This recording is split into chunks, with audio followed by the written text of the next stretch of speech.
Hello, friends. This is the Hyphea Podcast, an investigation into the future from the perspective of doers, makers, and thinkers.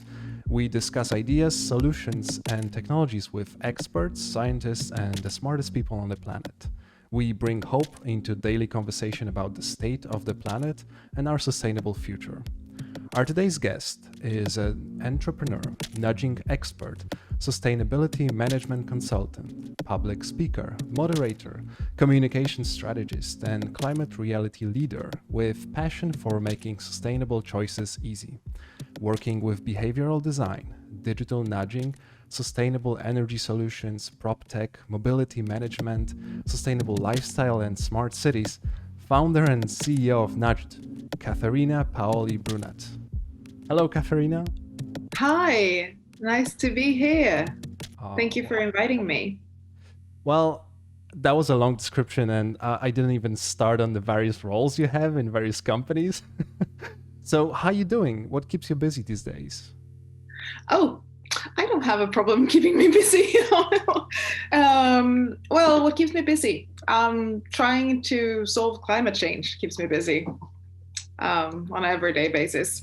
Yes, but I spend at least 90 to 95% of my time with Nudged, and so that's my company, and that's where I put most of my time in. But I also have some other engagements on the side.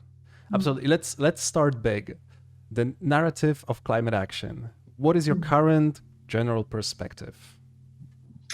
We need to act now. Period. So this is going to make a great trailer. What do we do? Act now. Yeah, but that's basically what we need to do. It's we can go deep into why and how and so on. So let's talk about that. But if the listeners should take something out of this conversation, is those few words: we need to act now. Absolutely. Well, there's a lot of conversation about technology solutions. There's a lot of conversation about environmental solutions, but you're actually focused on a third category: behavioral solutions, behavioral design. Can you explain what it is? Of course. So behavioral design comes from behavioral science, but also combining psychology and cognitive science and design. So it's the field where we try to change people's behavior for the better. That's what we do in Nudged. And for the better meaning more sustainable according to the Sustainable Development Goals. So we only work within the SDGs. We don't do anything outside of the SDGs, basically. Sustainable Development Goals. Is that yes, Sustainable Development Goals. And behavioral design is it's not new. We work with this for many, many years. But what is new is that we have a few new techniques and methods that not so many have heard of yet, but starting to hear of. And within behavioral design, we have, for example, our expertise, that is nudging. And I can tell you a bit more what that is shortly. We're going to go into it soon, but let's. Yeah, okay. But also in behavioral design, that also includes UX design, gamification, or just changing somehow the choice architecture in order to change the behavior or design for a better behavior. Mm-hmm. So you see the role of the behavioral design growing into the future, like we start to understand it better and see how important it is to really understand the mechanics of it. Do you see it like happening everywhere on the planet at the same time, or do you see any particular area like UX design? This is like the first avenue where behavioral design is going stronger now. Sustainable choices, traveling better. That's like, do you see any space where the innovation is happening faster in regard to behavioral design? It depends where in the world you are. It's not happening all over at the same time. I see that in the US, for example, it's the companies that is taking the lead. I'm from Sweden and Northern Europe, we see it's actually the municipalities and cities that is taking the lead.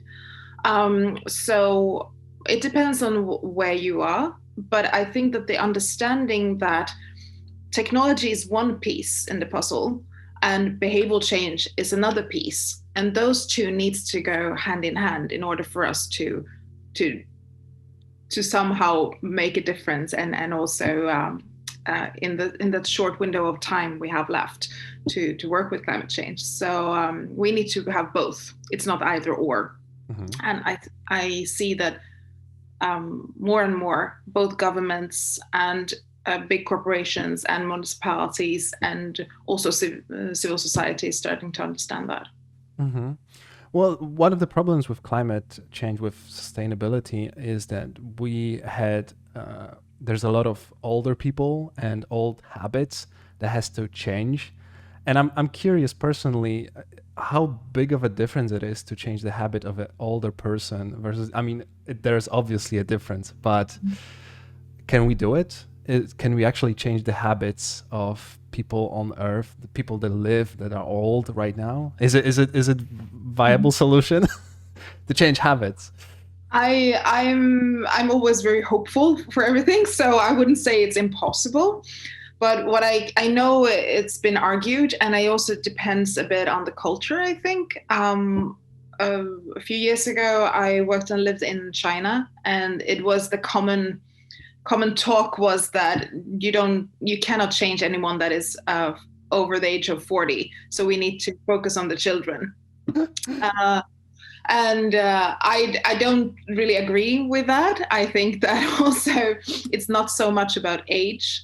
But of course, we have our habits, and the older we get stuck in them.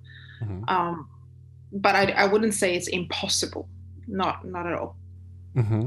So let's talk about your solution, Nudged, the company. So what does it mean to nudge, first of all?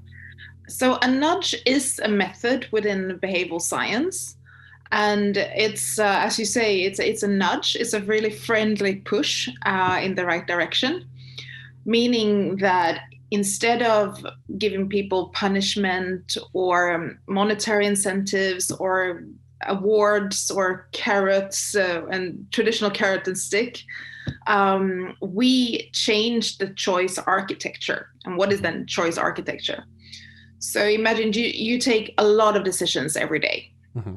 I think the research says that we make about 30,000 decisions per day. Wow. 30,000. Yeah. 30,000 per day. Before you go to bed tonight, now you know what to do. I'm going to count them. But 95% of those decisions are unconscious. Mm-hmm. So it's something that is an old habit or something you just do without making an aware decision about it. Mm-hmm. So if we can design our society so it's easy for you to you can be unconscious with your decision making, but still make a sustainable choice. Then you're changing the choice architecture. Because everywhere you are, someone has decided how to design that situation for you, whether you're in a street or in a shop or online. Mm-hmm. We all design for you to behave in a specific way. And if we can design that, so make it easier to make a sustainable choice, that is what we do. That is nudging, basically. So it, yeah. Sorry to interrupt, but it sounds like designing for laziness. And I agree with that. Like if we can design the world around us so it works, it's sustainable because we make lazy decisions. Perfect. So can you tell me a little bit about the story, how this idea of Nudged turned into a full-fledged company, like the origin story? Sure. It started in 2013. I lived in China at the moment, and my background is within communications and CSR communications, sustainability communications. I worked with a lot to promote Nordic clean tech and green tech companies, and I could see that even the most aware people didn't always act the way they said they should. So, for example, I had lunch with a Chinese colleague, and she was the head of CSR. So she was a very aware person. And we talked about the bad air quality in China.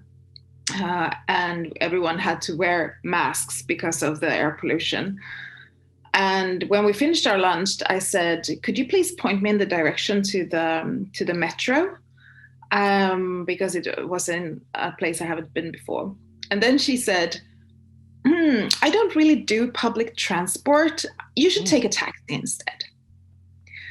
And I was so surprised, because the same woman had for an hour went on and on and on about the bad traffic in the city and the air pollution. And then she just didn't make the connection with her own behavior. Yeah. And I hear that very often. It's really easy to complain about everything we need to change in the world and everything that needs to happen. But then when it comes down to who wants to change themselves and what are we willing to do, it's not that easy anymore. So I became really interested in the psychology behind our decision making, and also I am a clean tech nerd to start with. I love technology solutions, but there's a lot of money spent on just infrastructure and digital solutions. But if we don't have the behavioral side of it, we don't get the effect that we need. So that's how it started. So when I moved back from China to Sweden, I founded an organization. It's called Nudging Sweden. It's a network for everyone that is interested in nudging, and and that grew into a company. And today, Nudged offers both still the network, but also digital solutions and advisory within the field of behavioral science. So it's advisory, because that was my follow-up question. How does your company work? Because this is not a non-profit. It's not a non-profit. It's a for-profit company. Yeah. I love this idea that you have a company that works, towards the sustainable development goals. I see that on your website. You're very open about this. The sustainability is I think the first word that there is on the website. How do you make money in a company like this? So I don't see that it should be an issue between working with sustainability and making money. I think that it could go very well to do both at the same time. I think that's very inspirational. I'm just super curious. So we make money out of both.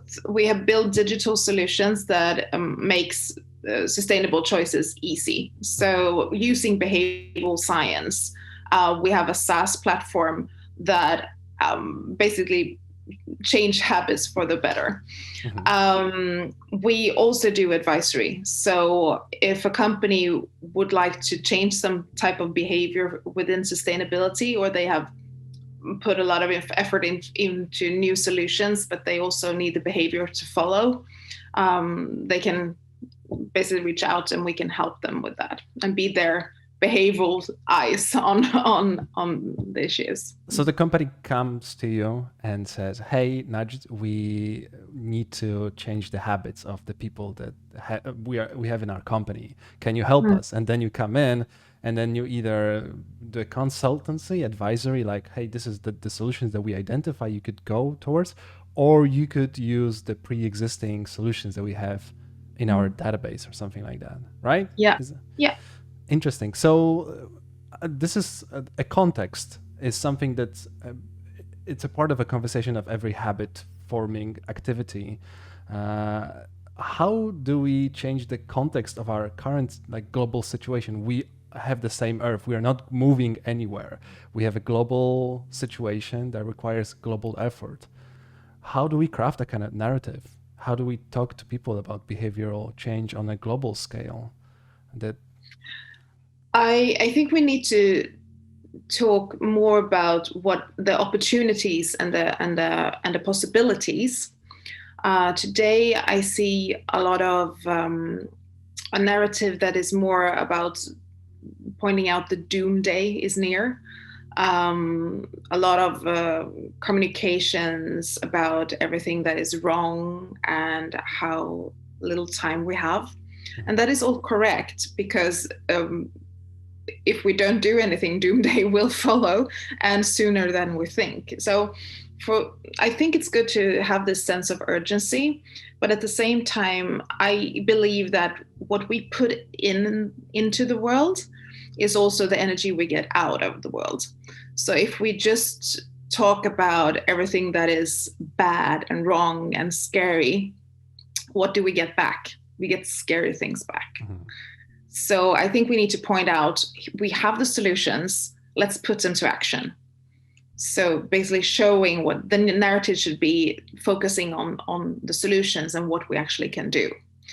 Mm-hmm. And the message needs to be a bit different depending on where, because we are different. We have different cultural backgrounds, we have different experiences, religions, all that type of context matters.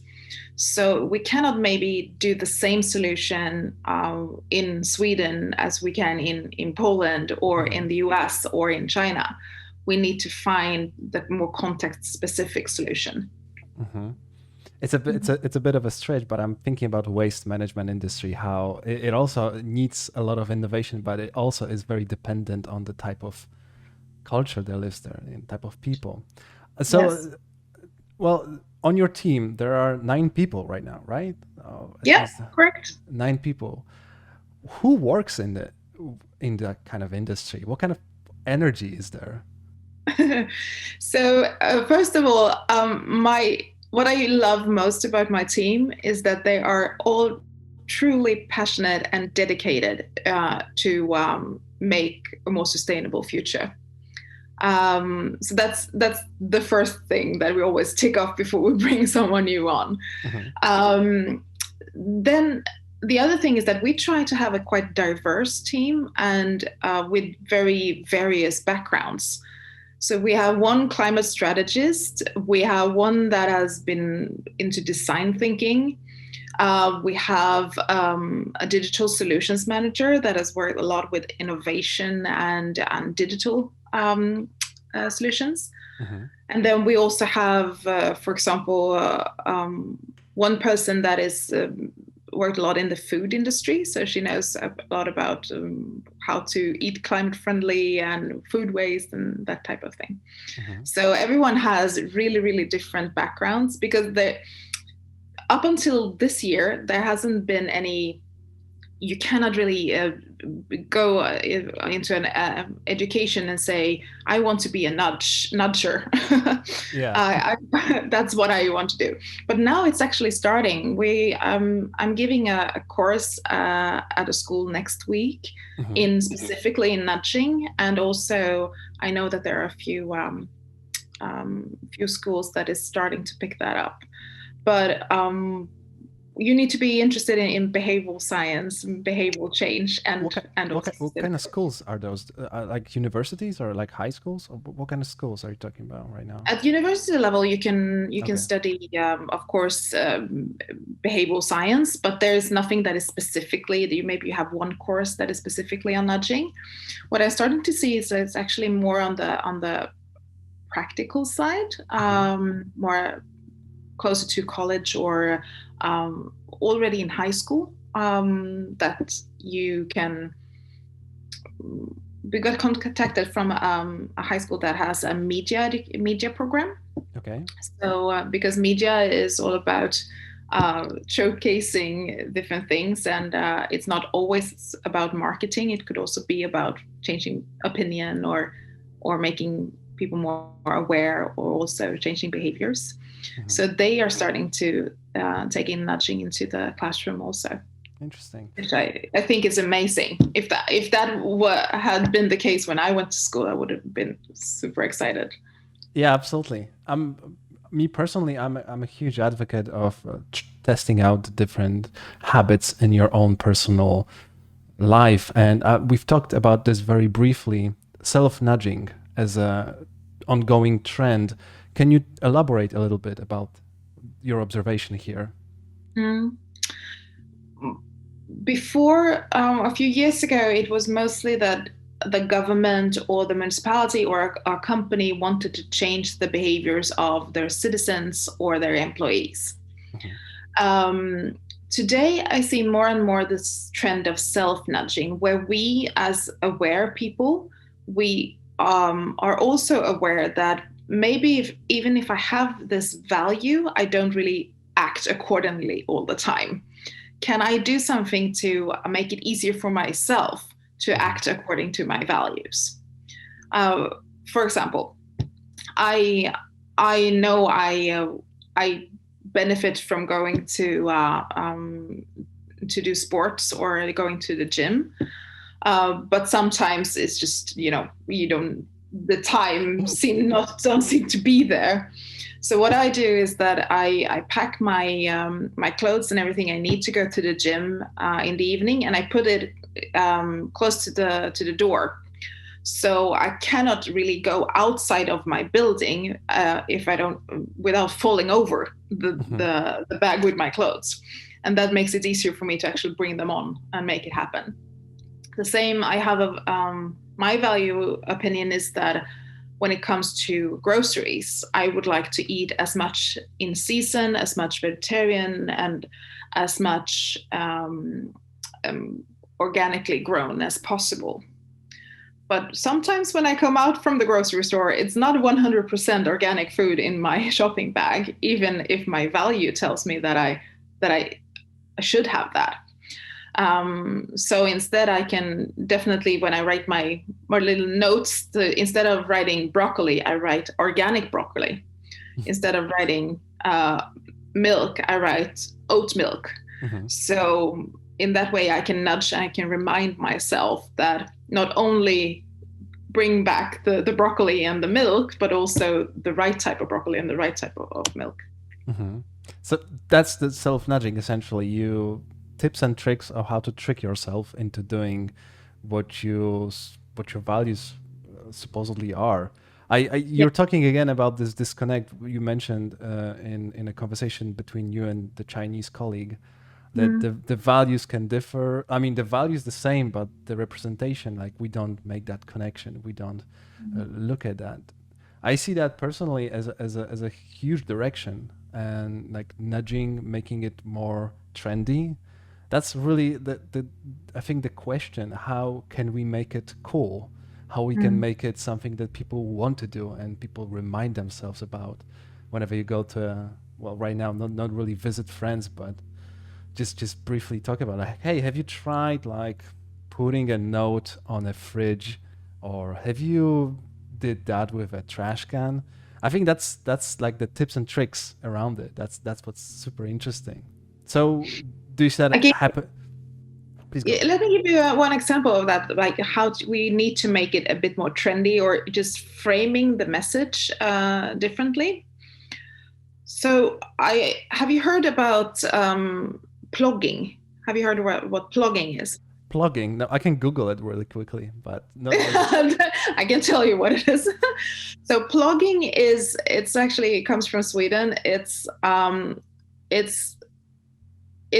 the word combined from go out jogging and pigging litter at the same time. Yes, so you told me that. Yeah. That's amazing. Yeah. Okay. So plugging is pick up litter and jog. So plug. And if someone for a few years ago would have told me, what do you say? Should we just go out jogging and pick some litter at the same time? Even being quite environmentally aware, I would have said, are you crazy? That sounds awfully boring. Why can't we just do jogging? And if we see litter, we pick it up later. But now this has become a trend. So all over the world, we have plugging groups. So you can, if you think this sounds interesting, you can Google to see what plugging group you have close to you. So people go out on their lunch breaks, they join their local plugging group, and they go out jogging and picking litter at the same time. And it's amazing, but it's become a movement. And now today it's a global movement that started in Scandinavia, and all of a sudden it's the latest trend from Scandinavia, and it's super cool, and everyone picks up litter all the time. That just for a few years ago would have sounded really odd and super nerdy. So it's about how you frame it. I actually did that with my family a few weekends ago, where we were spending weekend together, and at some point we ended up in a forest. There was some trash in a forest. I surprised to see that in such a beautiful space. I just announced that we are taking out the trash bags and we're going into the forest and we're doing it, and it became this family bonding moment. And I loved every single second of it, even if we were picking up old diapers. That was the best weekend with my family I had in some time. So I agree, reframing the message, but still, like, young people, like, we are fighting for an attention of young people. There's a TikTok out there, memes, Instagram. Do you see various nudges become memes as a way to communicate their value to the people like this? That would have been cool. I'm thinking if I've seen one. Not that I can think of at the moment. You want to go, like, for example, you say you want to go run. Well, but have you tried running and picking up trash? Something along those lines, like a humorous aspect to it. Yeah. I actually found that there are people who are professional meme makers. You can get them for like $5 for 10 memes. We could do it. What do you say? Next time we talk, if a professional meme maker is listening to this, reach out. We want to. I have those people on a speed dial. We're gonna do a review of memes, nudging memes. I just need some nudges from you, and I'm just gonna send it to the person and say, hey, I need 100 memes about nudging. Wow, that would be super cool. Let's do it. We can put that in our database. Of course, yeah. But great. Well, listen. So back to the self-nudging as a trend generally. We've talked about it just a little bit. There's a problem with self-nudging, and that is the measurement of the impact that self-nudging has, right? If you have nudges that have been tested and proven to work, it's different from doing it on your own. Do you think like smart cities and all that technology that's coming our way, do you think that could be a solution to it too? Like, where we get more data on ourselves, that data can also give us more insight into like what is good, and just A/B test our own behavior. These that are happening. I could see that we could benefit from it, because today it is a problem that we don't always measure the effect of everything we do. We do, but most people don't, and sometimes there's just not the budget for the measurement. But we still need to measure the impact, because we don't have time to do anything that we're not 100% sure it has impact, and also the right impact, and not the wrong one. So, and also a nudge, if I go a little back to the theory on what is a nudge is only a nudge if it has a proven effect that it changed behaviors. So if you don't measure it, you just have an idea of a nudge. It's not a nudge, it's a nudge idea. So we need to test in order to see that it makes the impact that we want. But at the same time, it is hard to do that today, especially when it comes to self-nudging, and it's hard to get into people's homes to see how they behave. Is this integrity also? With technology, there's a lot of new solutions to that. I am a bit worried what I see in Asia and other countries, where you have everything is connected, and you can just follow people and see how they behave, and have a scorecard on that, on how they behave. I don't really like that development that I see in some countries, where basically the government want to have control over the citizens.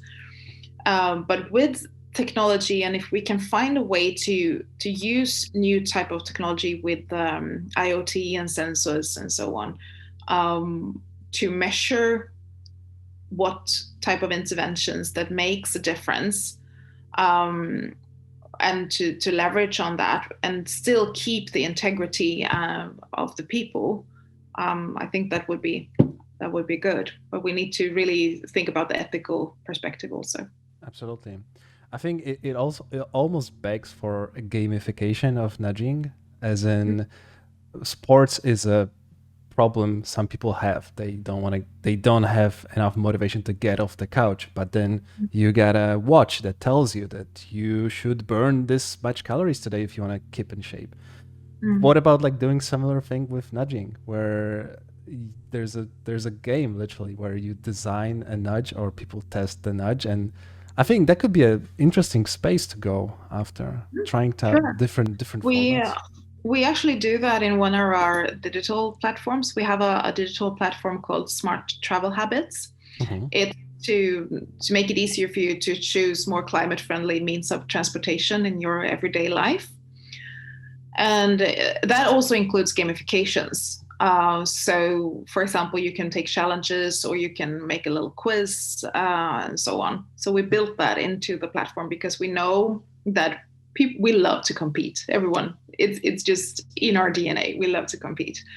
So if we can do that in a smart, efficient way and use gamification for us to also find the urge to improve for ourselves and also for the society, and compare it to others, that could be a really strong incentive. Yeah, smart travel habits is a topic on its own. This is like one of the things that you do, and I love one particular thing about this when you talk about the window of change. This is where you're moving to a new place and then you see that place, and like, can you talk about like how can we change habits when we travel? Because a lot of people, like, there's digital nomading going on, like we have Corona right now, but a lot of people start to travel more. They have more opportunities to work on their habits, and they get to a new city. They can start a new life. Well, research shows that specifically when you are in a so-called life event that is taking place, a life event could be, for example, you've moved to a new city, you got married, you got children, you got divorced, you got a dog is also included there. That's a life-changing event. And that type of events actually helps us to be more open to change our habits. So when it comes to car use, researchers in the UK has shown that 90% of habits, changing habits that is from car use, is done within a so-called life event, or in close collaboration with a life event. So that's when this window of change that you talk about opened, and something that is also called the fresh start effect occurs. So the fresh start effect is what you feel on New Year's Eve when you think, okay, next year is healthier, beach 2021. So the same type of fresh start effect can occur when you move into a new city, for example. Well, yeah, habits. We can talk hours on this, but I don't want to go into too much detail just yet, because I want to see your reaction when I show you the memes for nudging. So we could we could do it another time. But I do have a question to you. If you had a 30-second of undivided attention of everybody on the planet right now, what would you say to them so they understand? Like, what would you say to them? Everybody on the planet, 30 seconds. I would like to say we have the solutions at hand, but we need to act now. And don't be hesitant that what you do doesn't matter or is not enough, because every little action matters. And together, it can build an entire movement and it can change the world. I think we need to realize the power of small and little actions and how that actually can make a huge difference. Wow, that was beautiful. Wow, that's amazing. Well, I got one more question. It slipped. It's about AI, artificial intelligence, and the data. Because we got into data and smart cities how in SelfNudging, but do you see AI becoming more dominant in that climate action and sustainability? Absolutely. I think that AI will play a huge role in behavioral change and in climate action in the future. Definitely. Amazing. Well, so do you look for people right now? Do you look for new employees? Are you interested in people reaching out to you? Yeah, I look for a few people, but at the moment you need to speak both English and Swedish. So that's what I need at the moment. But in the future, I would be open for you, even if you don't speak Swedish, because it's a very, very, very small So language. whoever's listening to this and speaks Swedish and English, like that, there's an open road here. There is an opening, yes. It's approximately 10 million people. That is the Swedish population. So, well, how hard Swedish can be, to be honest. Pretty hard. But except from that, we are always open for partnerships. Mm-hmm. So maybe not employee, but we are always open for partnerships with people in other parts of the world.